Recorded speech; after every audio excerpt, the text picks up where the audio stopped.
ఓం గం గణేశాయ నమః. గణేష దర్శనం, శ్రీ గణేష్ని గురించి ఎంత చెప్పినా కూడా తక్కువే.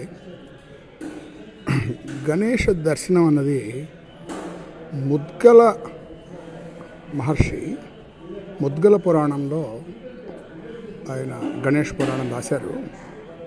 అలాగే వేదవ్యాసుడు కూడా గణేష్ పురాణం రాశారు. మనకి 18 పురాణాల తర్వాత ఉపపురాణాలు ఉన్నాయి. ఆ ఉపపురాణాల్లో ప్రథమమైంది గణేష్ ఉపపురాణం. కానీ ముద్గలుడు అన్న మహర్షి ఆయన్ని పూజించి, మన వినాయకుడిని పూజించి చాలా ప్రఖ్యాతిగాంచారు ఆయన. అలాగే ఓం గం గణపతి నమః అని మనం చదివే మంత్రం గణక ఋషి అని ఆయన ప్రతిపాదించారు. తర్వాత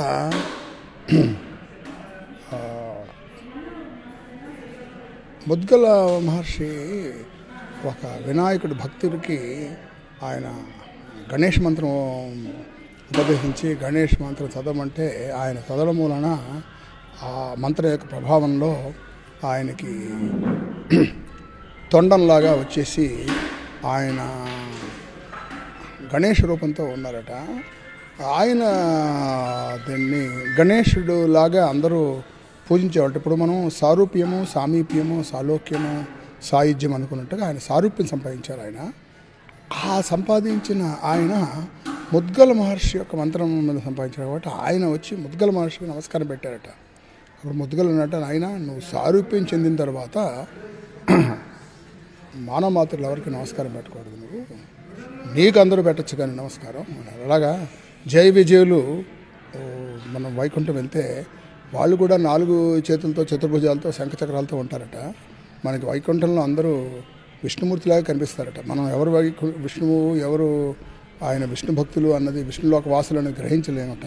మరి ఎలా గ్రహించాలండి అంటే, ఆ విష్ణు భక్తులు ఆ హరినామ జపంతో మన నారదుడు ఎలాగైతే నారాయణ నారాయణ అంటాడో వాళ్ళు విష్ణుమూర్తి తలుచుకుంటుంటారట. కానీ విష్ణుమూర్తి మాత్రం ఆ నారాయణ అని తలుచుకోరట ఆయన. అందువల్ల మరి ఆయన ఏం చేస్తారని మీరు, ఆయన శివుణ్ణి తలుచుకుంటారట ఆయన.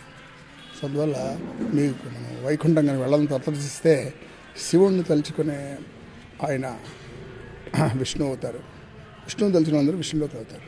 మరి కైలాసం వెళ్తే ఏమవుతుందంటే ఆయన కూడా, శివుడు కూడా విష్ణుమూర్తిని తలుచుకుంటారట. అందువల్ల శివరూపాయ విష్ణవే, విష్ణురూపాయ శివే అన్నారు. అందువల్ల ధ్యానంలో వాళ్ళు అలా చేస్తారు. అది ఎందుకంటే మనకి నేర్పించడానికి.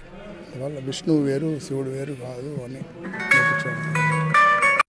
ఇవాళ మనం ఈ గణేష్ ముద్గల పురాణంలో ఈ గణేశుడికి పరివారంగా 20 మంది ఆయన సోదరులు ఉన్నారట. వాళ్ళు కూడా గణేశుడు కైలాసం వెళ్ళి శివుడిని, పార్వతిని దర్శించినప్పుడు ఆ 20 మంది కూడా ఆయనతో వస్తారట. ఆ 20 మంది ఉపగణపతులు పేర్లు ఏంటి అంటే, నిర్విఘ్న గణపతి, శక్తి గణపతి, లక్ష్మీ గణపతి, నింబ గణపతి, శుక్ల గణపతి, విఘ్న గణపతి, కృష్ణ గణపతి, ధూమ్ర గణపతి, భద్ర గణపతి, లంబోదర గణపతి, లక్ష్మీప్రద గణపతి, సువర్ణ గణపతి, రక్తవర్ణ గణపతి, సర్వాంబర గణపతి, బాలచంద్ర గణపతి, ఏకదంత గణపతి, చింతామణి గణపతి, వక్రతుండ గణపతి, వికట గణపతి, రుణవచన గణపతి అని మరి వాళ్ళందరికీ కూడా ఉపగణపతులకు భార్యలు ఉన్నారట.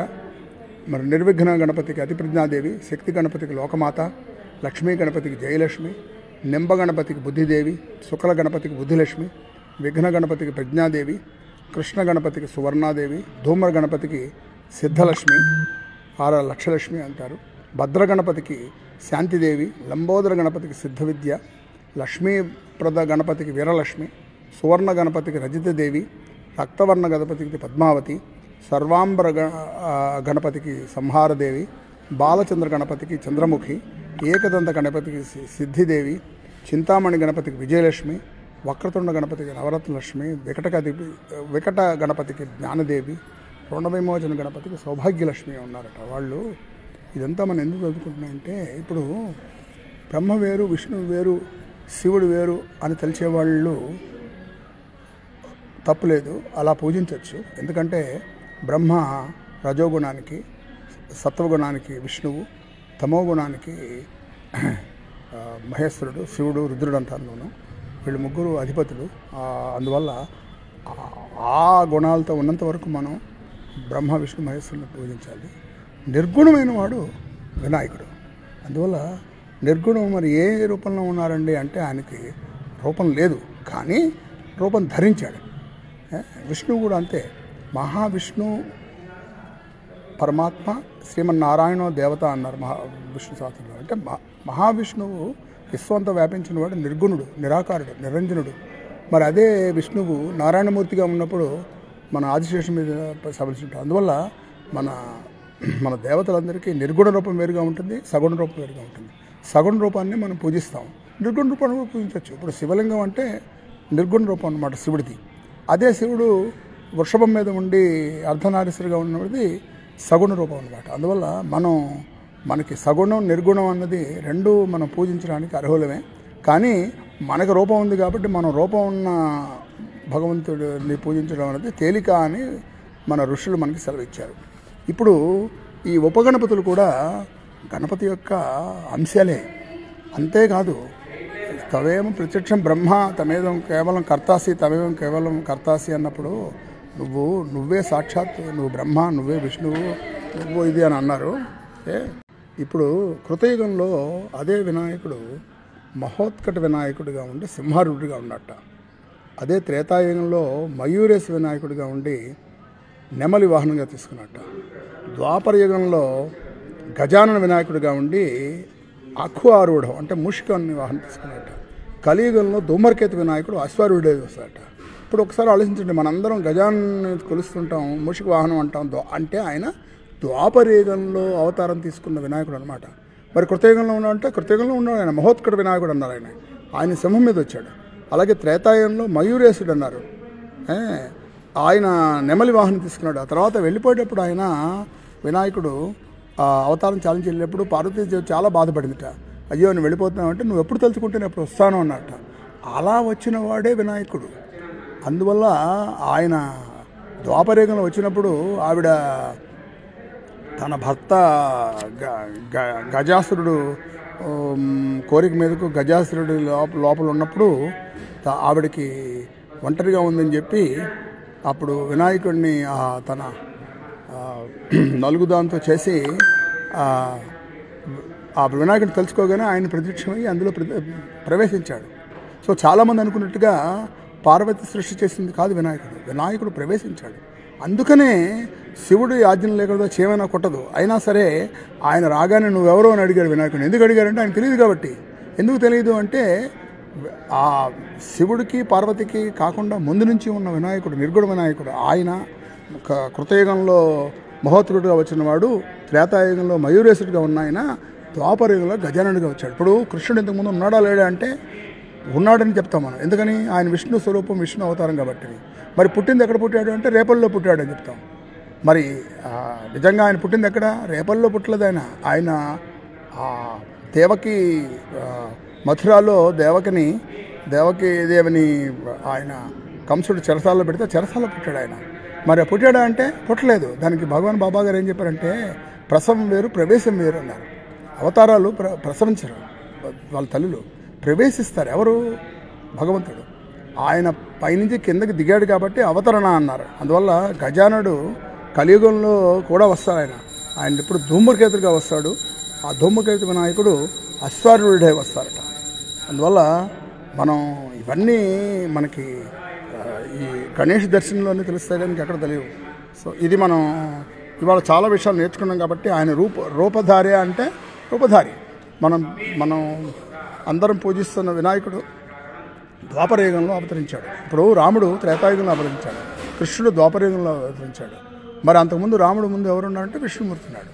అందువల్ల మనం రూపం ప్రకారం చూసుకుంటే ఆ రూపానికి ఒక మొదలు అంతం ఉంటుంది, కానీ నిర్గుణానికి ఒక మొదలు ఒక అంతం ఉండదు. సో మనం ఎవడైతే పసుపు వినాయకుడిని మనం పూజిస్తున్నామో ఆ పసుపు వినాయకుడికి రూపం ఉండదు, నిర్గుణమైన. మరి అదే వినాయకుడు మరి గజాననుడు రూపం ఉన్న వినాయకుడు. అందువల్ల మనం వినాయక చవితిలో మనం పూజ చేసినప్పుడు కూడా ఈ గణేశుడిని పూజించి తర్వాత పసుపు వినాయకుడు అయిన తర్వాత ఆ గణేశుని పూజిస్తాం. కారణం అంటే నిర్గుణమైన వినాయకుడు అది ఆయన ప్రణవస్వరూపం. సో అందువల్ల ఆయన యొక్క రూపాన్ని మనం పూజించినా కూడా రూపం లేని వినాయకుడు మనం అనమాట. ఇవాళ మనం గణపతి ఆదిపూజ్యుడైన గణపతి గుణత్రయాతీత, అవస్థత్రయాతీత, దేహత్రయాతీత, మూలాధారోతి నిత్యం, త్వం వాంగ్మయత్వం, చిన్మయత్వం. అందువల్ల ఆయన మనం ఇన్ని సరస్వతీదేవిని మనం పూజించి మనం ఆవిడ విద్యకి ఆధారం అంటాం. కానీ మరి సరస్వతీదేవి ఆవిర్భవించక ముందు మరి బ్రహ్మ సరస్వతిని సృష్టించిన తర్వాత ఆవిడని వివాహం చేసుకున్నారని మన పురాణాలు చెప్తున్నాయి కదా. మరి అంతకుముందు విజ్ఞానం ఎలా ఉంది, వాంగ్మయం ఎలా ఉందంటే గణపతి. అందుకనే మహాభారతం కూడా పంచమేధం ఎందుకైందంటే వ్యాసుడు చెప్పడం మూలన అవ్వలేదు, గణపతి రాయడం మూలన అయింది. అందువల్ల సో ఎవరైతే అది రాశారో ఆయన గణపతి ద్వాపరయుగంలో ఆయన, అందుకని మహాభారతం రాశారు. మరి నిర్గుణమైన వినాయకుడు వేరుగా ఉన్నాడు. ఇందాక మనం నేర్చుకున్నాం కదా కృతయుగంలో ఎవరు వచ్చారు, ఏ ఏ అవతారాలు వచ్చారని చెప్పింది. అందువల్ల ఆయనకి ఆయన చతుర్భుజం ఆయనకి సంకేతం ఏంటంటే ఆయన గణపతి జలతత్వానికి అధిపతిట. నీటికి 4 లక్షణాలు ఉన్నాయి: శబ్ద, స్పర్శ, రూప. ఇవాళ మనం గణపతి యొక్క ఉపగణపతులు, తర్వాత 4 యుగాల్లో ఉన్న ఆయన రూపాలని తెలుసుకున్నాం మనం. అందువల్ల మనం పూజించే గణేశుడు ద్వాపరయుగంలో తెలుసు. అంతకుముందు ఆయన త్రేతాయుగంలో ఉండేవాడు, అంతకుముందు కృతయుగంలో కూడా ఉండేవాడు. ఈ కలియుగంలో అశ్వనుల మీద వస్తారట. అందువల్ల ఆయన అందుకనే మనం పూజించేప్పుడు ఏ పూజ చేసినా కూడా ప్రథమంగా ఆయన్నే పూజిస్తాం కదా. అందువల్ల శివుణ్ణి పూజించినా కూడా, విష్ణువుని పూజించినా, మనం ఏ యజ్ఞం చేసినా ఏం చేసినా కూడా గణపతిని పూజించాలి. ఆయన మొట్టమొదటి ఇది. తర్వాత ప్రణవస్వరూపం ఆయన. అందుకనే ప్రణవం నుంచి సృష్టి మొదలైంది కదా. ఇంకా చాలా ఉన్నాయి మనకు తెలియని విషయాలు. ఈ ముద్గల పురాణంలో, అదే గణేష్ దర్శనంలో నేర్చుకుందాం. Signing off Rajasekhar పోలప్రగడ.